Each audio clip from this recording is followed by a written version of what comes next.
old woman. I'm Tony Kornheiser. Wow. You know, when I turned 100, I just wanted to take a nap. That was my goal. Take a nap. What? You know, I mean, I guess if you're children and those are your parents either set, you just let it go, right? I guess. But you got a prenup? I think it's nice. I mean, what do you got? What are you working with here? I think it's nice. Come on now. It's nice. A 100-year-old man, 96-year-old woman, that's nice. Welcome to PTI, boys and girls. In today's episode, Dan Hurley makes a decision. The Oilers and Panthers are back on the ice, and the Dodgers take 2 or 3 from the Yankees. But we begin today with the NBA Finals. Boston beat Dallas last night to open up a 2-0 lead. The margin was 7 points, but Dallas never got within a basket in the fourth quarter. Boston was led, surprisingly, by Jrue Holiday with 26 points and 11 rebounds. Wilbon, you were there. Yeah. How does this series look to you? Tony, it looks like Boston is just better. Like better in a way that Dallas may not be able to solve. I did not see that coming. I thought Dallas was going to even this series last night. And for a while, they had the lead early in the game, and then they had a burst late when Kyrie Irving got started, but it was too late. And in the middle, the big middle, Boston was just better. And they don't even need these some great performance from Jason Tatum. And, you know, the debate, which, you know, Jason Kidd inserted himself into about who's better, Jason Tatum or Jaylen Brown. It doesn't matter. Boston's better. Now, Dallas has game 3 coming up. They got to do something about it. It's got to start with Kyrie Irving. Because I mean, Luka Doncic was barely able to walk during the warm-ups. He's holding various body parts. Goodness knows, I mean, those of us presume there was a shot at some point to kill the pain. And he was out there dragging himself around and being great in the first half. But, Tony, they got to get more. They got to get more, and it starts with Kyrie Irving in Game 3, a must-win for Dallas. But Boston just looks like the better team. Yeah, so it's good that you mentioned Kyrie Irving because the storyline throughout the entire playoffs was the resurrection of Kyrie Irving. And now here's Kyrie Irving shooting against Boston, 13 for 37 from the field, 0 for 8 from 3. That stinks. It stinks. It's just not good enough. I mean, it's really not. Look, I'm going to sit here today. I'm going to tell you what I told you when I sat here last week, that I would pick Boston in the series and I would do it without hesitation, right? I mean, Boston in the playoffs right now, I believe, is 14-2. They've won 9 in a row. They're undefeated on the road, 6-0. The 2 games that they lost, and the one game where there was a big scare, Game 1 against Indiana, then they won the next 3 in each case, and they closed out the series. I respect Dallas as a good team. I believe in the old adage that the playoffs don't really start till the home team loses a game. And I think Dallas can win 1, maybe 2. I can't see them winning 4 at this point, Mike. The star of the first game for Boston was Porzingis. The star of the second game was Holiday. These are gift games. They haven't had to rely on Tatum and Brown. If you can go up 2-0 in the NBA Finals and not climb the backs of your stars, that's amazing. So, yes, at the moment, they look, you know, like Tony, I thought they looked. They look better. The team that is in the finals, if you go up 2-0, those teams are 31-5. So it's not to say it's impossible, but that's pretty overwhelming. And Jason Kidd, he's got to figure out something that can help free up Kyrie Irving, particularly for starters in Game 3. Dan Hurley has made up his mind. Hurley today passed on the Lakers head coaching gig and will stay at UConn as the Huskies go for their 3rd straight title. Los Angeles reportedly offered $70 million over 6 seasons. He has been coaching at UConn for $32 million over 6. Wilbon, what does Hurley's decision say to you? Well, Tony, you know, it says he wants to stay at UConn because that's what he's doing. He can go for a three-peat, that rare thing that you don't see in men's college basketball. And good for him. It'll make the college basketball season exciting. It gives you something to, as they say, hang your hat on when we get to, you know, midnight madness and maybe even March madness, that Hurley and UConn are going to be viable again. Good for him. But, Tony, I wonder what it says, because he has said publicly he wants to try it at the NBA level, to coach at the NBA level. He ain't getting a better offer than this. Don't tell me that accepting the gig at the Bulls whenever they make a change, or the Hornets, or the Pelicans. Don't tell me that those are better jobs than the Lakers at that amount of money. So we can hear from Hurley again. Somebody's going to go after him again. They'll figure if he's tempted now, he'll be tempted down the line. But what this really says something about college basketball ought to be happy because it's in chaos right now. And having Hurley and UConn to headline, to be on the top of the marquee, that's a big deal. Yeah, I'm glad he turned the job down. I don't think, as you know, we've spoken about this, I don't think he has the temperament for the NBA right now. I mean, I really don't. He's a screamer. You know, he's running up and down the sidelines screaming all the time. Yeah. To me, he's like that high school coach and teacher that everybody wanted to have in high school. But the modern NBA players, they're not going to respond to that. They're not going to. They don't want to be coached. No. They want to be pampered. They want to be indulged. So I don't think that's a really good fit. And I'll take issue with something else that you said. You know, and by the way, I will just add this. He's probably a great teacher in practice at UConn, but the NBA, they don't even have practice. They got too many games in too many weeks. They don't really practice a lot. So people have to understand that difference. I mean, my sense of Dan Hurley is that this is a good thing for him to avoid the NBA at the moment. If he wants, and maybe he's an East Coast guy, Mike.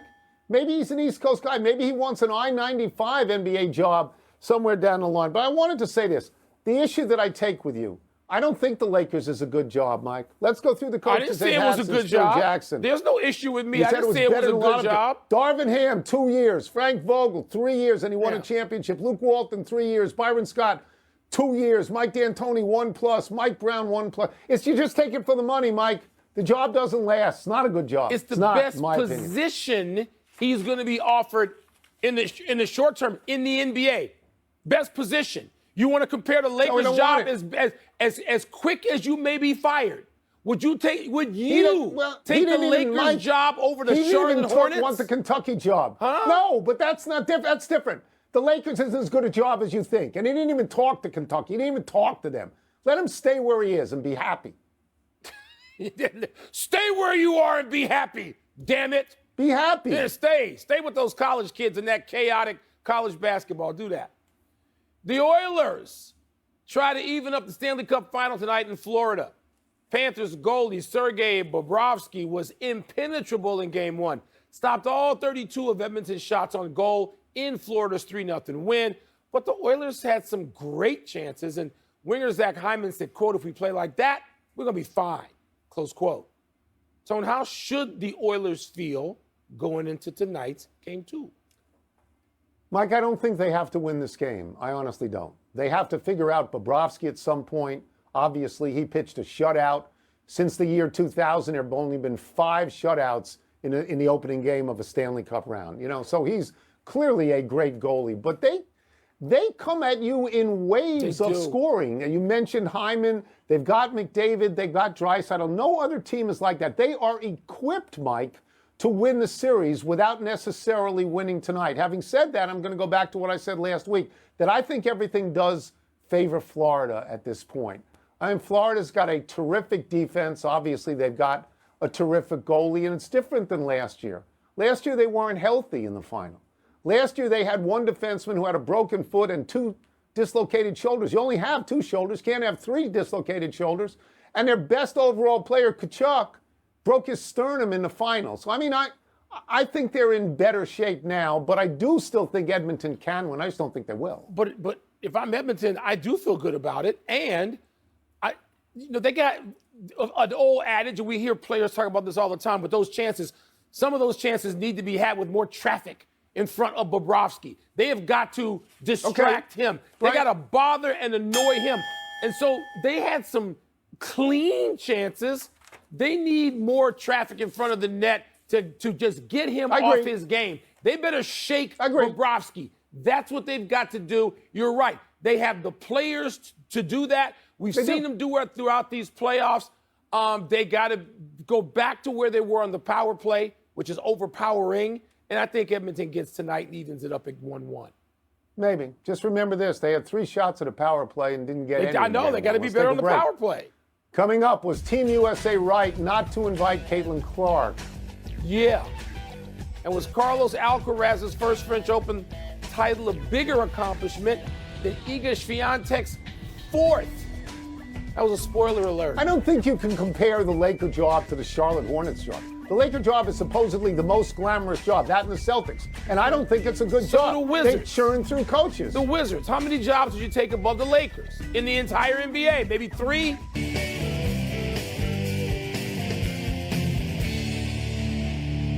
Time to read the chaff from the riffraff. I like that line. Let me see what's first here. Go to the glasses. Here we go. Any issue with Caitlin Clark not being named to the Olympic team? Not only do I not have an issue, let's get something straight. She doesn't belong on the Olympic team. She hasn't deserved to be on the Olympic team. She's not as good as 20 American women who can be on that team, probably 25. And I'm tired of people, including my dear friends Christine Brennan and Stephen A. Smith, saying, well, she can grow the game. The point is not to grow the game. The point is to win the games. We play to win the games. The Olympic team is about who deserves to be there. She does not deserve to be there. She's handled it beautifully. She can go in the future. She will earn the right to go to the Olympics probably in 4 years. Now, she's not close to deserving. Okay, I have a completely different opinion, and my opinion is a marketing opinion because, as you know, I believe the Olympics is a television show, and I believe that Caitlin Clark is the greatest attraction of any female athlete in the world, if not any sports person in the world. If I was NBC, I'd be livid that she wasn't on the team because she's going to guarantee me great ratings. Do I think she deserves it? No. I'm agreeing with you in that, but I think we're going to win anyway. I don't think her being on the team is going to stop us from winning. And you know what I would do, Mike? I would make her the college player on the team in the way that Christian Laettner was on the original Dream Team. Yeah, That's awesome. what I would do because I think it's marketing. I honestly believe it's a marketing issue. If you take that approach, that's defensible. I take the opposite. This is about competition. Okay. This is the Olympics. Okay. Gold medal, not marketing. I know. I think they'll win anyway. Does Scottie Scheffler's win at the Memorial make him the clear favorite for this week's U.S. Open? Favorite, I guess so, because that's about odds in Vegas. And we know how awful impossible it was. And so even for Scheffler, even for somebody as great as Scheffler, Tony, when you hear about Pinehurst every time in 2014, I remember all the complaints about it. I don't know if he's the favorite. I can't wait to see how he performs. I don't know if he's a favorite. He's a favorite because he's won 5 tournaments already this year. He's the best. Last guy who won 5 out of his first 8 was Tiger Woods. He's the first guy in 60 years to win 5 tournaments before the end of June. He didn't. I understand. He's got 11 straight top 10 finishes. But what's interesting to me, because you and I watched this yesterday, he was vulnerable yesterday. Yes, he was. Colin Morikawa, if he makes that 6-foot birdie putt on 15, ties him and maybe beats him. Because Scottie Scheffler won a tournament by finishing over par on a Sunday. I think he's certainly the first name that you have to talk about. Sure. And Pinehurst is a fabulous looking course. I think it'll be great fun. You know what I found out today? This is the first time he's ever won a tournament as late as June. And by the way, the tournaments he's won this year, the Players, the Masters, the Arnold Palmer, the Nicklaus, Hilton Head, these are great tournaments. He's great. He's the best in the world, but I'll take the field. I'll take the field starting Thursday at Pinehurst. As long as you don't take field, you take the field. Bigger deal.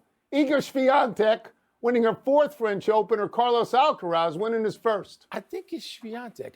I think it is because the women's side of tennis is stronger right now. The men are in great transition. I understand, but we're like 3 years out of Serena Williams, 4 years really being Serena Williams. And so now you've got Osaka back in the mix, coming back in, and she gave Swiatek the toughest time. I think the Swiatek's win was more impressive to me and a bigger deal. Alcaraz is going to be a huge deal maybe for the next 10, 12, 14 years. Right now, Swiatek. Yeah. Okay, so I don't want to get too crazy about winning the French because there are more forgettable winners in the French than in any other major. It's not like winning Wimbledon. It's a very big deal to have 4 French titles at the age of 23. The leader of all time is Chris Evert. She had 7. Steffi Graf had 6. But to be fair, Nadal has like 14. So I'm not impressed with a number like 4, 6, or 7. I think the ripples from Alcaraz are greater, and I'm going to tell you why. He's got 3 majors. He's got all the surfaces. He's got grass. He's got clay. He's got hard court. He's only the 7th person ever to do that, and he's the youngest. And the others, this is a who's who, Mike.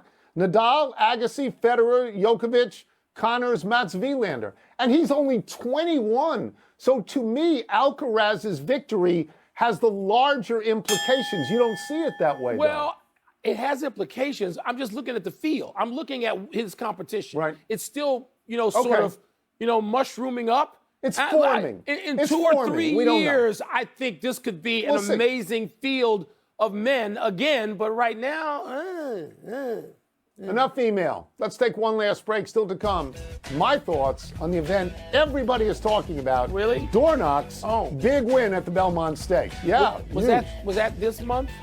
Was that? Yeah. The Dodgers take 2 out of 3 at Yankee Stadium. I watched parts of all 3 of those, but not those that Those much. games were great. It's just those games early. were great. It's June. Happy time, people. Happy 73rd birthday, Dan Fouts. One of the greatest pure passers ever. The Hall of Famer played college ball at Oregon, then went to the Chargers, where he led the NFL in passing yards 4 times and in passing touchdowns twice. Fouts got the Chargers to the AFC Championship game twice, but lost to the Raiders and then the Bengals. Although the Chargers never got to the Super Bowl with Fouts, they were legitimate contenders. Now the Chargers have a former quarterback in their coach in Jim Harbaugh and a terrific passer at quarterback in Justin Herbert. Wilbon, can they be legitimate contenders again? I think they can be, Tony. And we've seen Jim Harbaugh, people make, poke fun. They do a lot of things, a lot of criticism. He wins wherever he is. He won at San Francisco. He won at Michigan. He's going to win. And see, to me, it's still San Diego. Put the baby blues on, San Diego Chargers. Oh, happy anniversary, Montreal Canadiens. Around this day 31 years ago, the Canadiens held Wayne Gretzky without a shot on goal as Montreal beat the Kings in 5 games to win the Stanley Cup. They're the last team from Canada to do so. Vancouver got to the Stanley Cup final in 1994 and 2011, but didn't close. Calgary missed in 2004, Edmonton in 2006, Ottawa in 2007, and the Canadiens again themselves in 2021, that weird COVID playoff year where all the Canadian teams were in the same playoff bracket. Additionally, these 1993 Canadiens are the last Cup winners comprised of only North American-born players. As you know, for the last few seasons, and particularly this year, I've thrown in with my Canadian brothers, rooting for Toronto and Edmonton all the way. I still got a horse in this race if I can sort of just attach myself to the Edmonton Oilers. Have you ever been to Edmonton? Because I have been. Have not. See? I have not. Sorry to say, I have not. A melancholy trails to Chet Walker. The Hall of Fame forward has died at the age of 84. Walker was a 7-time All-Star for the Sixers and Bulls. He was a key part for one of the great teams of all time, the 1966-67 Sixers, that ended the 8-year championship streak of the Boston Celtics. Walker averaged 19 and 8 for a squad that also featured fellow Hall of Famers Wilt Chamberlain, Hal Greer, and Billy Cunningham. Later, he was traded to a Bulls team, averaged 20 alongside Wilbon's heroes Bob Love, Norm Van Leer, and Jerry Sloan. Tony, I feel like I learned everything. Whatever I know about basketball, I learned from watching those teams. Jerry Sloan, Norm Van Leer, Bob Love, and Chet Walker. And in recent years, Tony, I began to talk to Chet Walker. We had phone conversations in the middle of the night. He was in California. He was in TV and film production and was successful at it. And he was just a pleasant, engaging, entertaining man. I know he felt a little left out as players of that generation felt. Chet Walker was a great player at Bradley, with the Sixers, and with the Bulls. A great player who I just hope people will not forget. Let us go to the big finish. Giants tight end Darren Waller retired. Are you surprised? I don't know about surprised, but I thought he'd play on. But he had some really good years, particularly with the Raiders. Maybe he won't actually retire. The Dodgers took 2 of 3 from the Yankees. Your takeaway? Lots of hitting. Aaron Judge had 3 home runs, 7 hits. Teoscar Hernandez, 3 home runs and a grand slam. Steelers gave Mike Tomlin a contract extension through the 2027 season. Is that a good move? Yes, of course it is. Longest tenured coach in the NFL. Great move. Dornock won something called the Belmont Stakes. You familiar with that? Is that a big deal? It was a really good race. It was in Saratoga this year. One of the owners of that horse is Jason Worth, who looks great. He looks like actually a drummer in a bad 1975 rock band. Last one, Linnea Strum, shot a final round 60 to win the shop right. You impressed? Yes. Not only with the 60, but she was 52nd to start the final round. Huh? She had to just like hang out. She could have checked into a hotel and slept for 7 hours until the leaders played out and finished. We're out of time. Trying to do better the next time. I'm Tony Kornheiser. Of course, she was the leader at the end. I'm Mike Wilbon. Same time tomorrow, Knuckleheads. You can get the PTI podcast on the ESPN app or Apple Podcasts. And now, Conn Smythe favorite at ESPN Bet. And despite the struggles in Game 1, well, the Oilers have a huge opportunity tonight to swing the series back in their favor. According to Statleets, Edmonton would have a 66% chance to win the series if they were to even things up with the win tonight. But if they were to lose, that would drop all the way to 34%. To help us set the table, we've got our NHL reporter, Emily Kaplan, who is on the scene there in Sunrise and is joining us now for so much more. And Emily, what are the Oilers saying about how they can solve this Bobrovsky riddle, if you will, for Game 2 tonight?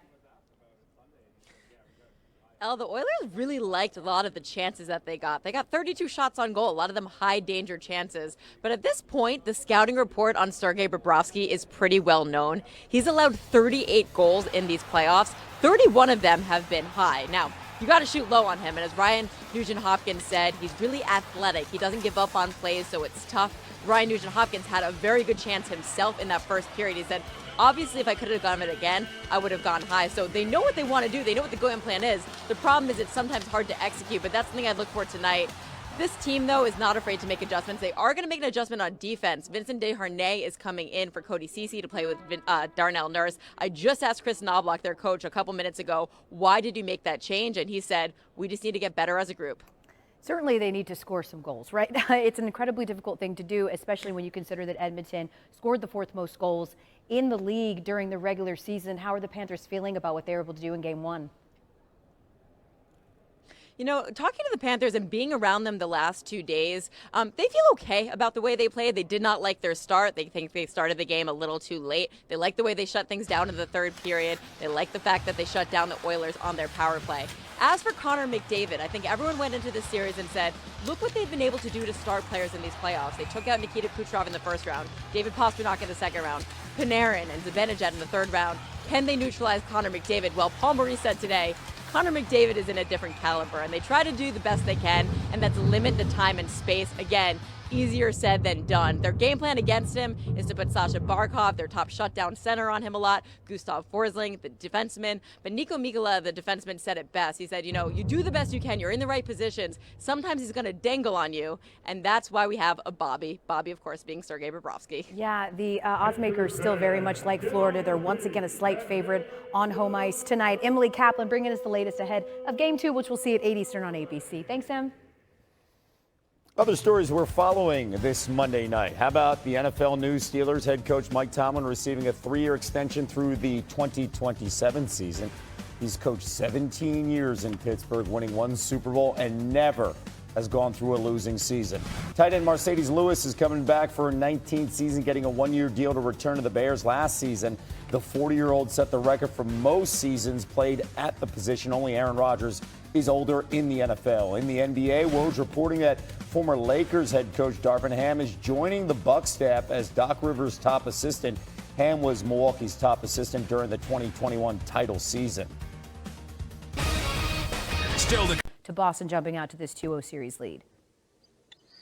It has to be their depth. I mean, they're getting contribution from all different angles. When you look across the board, their team, they have multiple guys who can put the ball on the floor, make plays off the dribble. They're always making the right play, and they have multiple guys who play on both sides of the ball.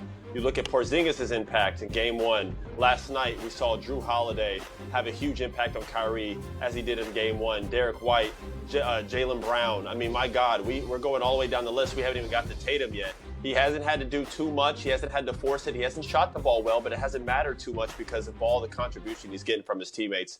Boston is who we thought they are. They're the best team in basketball, and they've showed that through the first 2 games. And the most balanced. You mentioned it. The Celtics have such a great stat. 5 players averaging at least 16 points in this series, and nobody is averaging more than 22. It's truly coming from everywhere. Meanwhile, Dallas, it's not coming from everywhere. They are struggling offensively, in particular Kyrie Irving, who's sort of been at the center of that. He's averaging only 14 points, 35% shooting right now in this series. How do they get him going in Game 3? They got to start to look for mismatches a little bit more.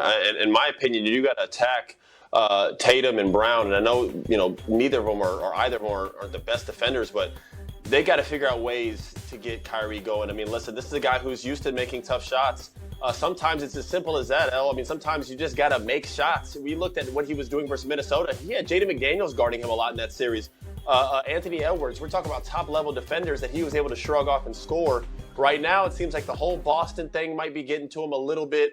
Obviously, there's been a lot of media controversy following him going into this series. He needs to clear his head, go back into Dallas and play Kyrie Irving basketball, look for mismatches, get to the line, have a steady diet of not, relying on that mid-range jump shot and play Kyrie-like basketball. They need him, otherwise they cannot compete versus this Boston team. Well, maybe he was trying to get himself ready. He was signaling, you might have seen it, to the crowd at the end of the game that he'd be back in Boston for Game 5. It kept holding up a Game 5. Certainly we'll see. ESPN Bet has the Mavs as a 1.5-point favorite in Game 3 on Wednesday. Ooh. Austin Rivers will join us a little bit later to talk Lakers, still on the coaching hunt. Stick around.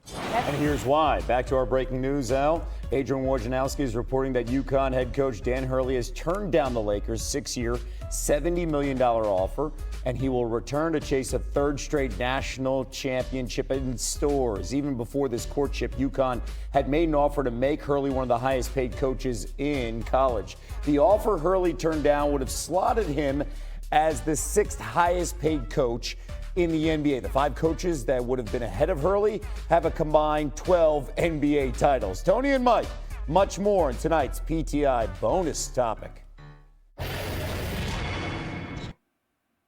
All right, Wilbon, do you think Dan Hurley's decision not to take the Lakers job was more about the Lakers or about UConn? Tony, we're guessing now, but I'm going to guess more about UConn. That's familiar. That's been his home.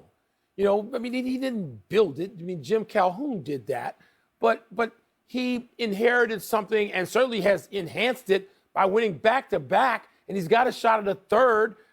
He's got a recruiting class. He's got players returning. He's got, everything is I'm not going to say ready-made, but it's pretty much in place for a run at another title, which would be a three-peat. Who's done that?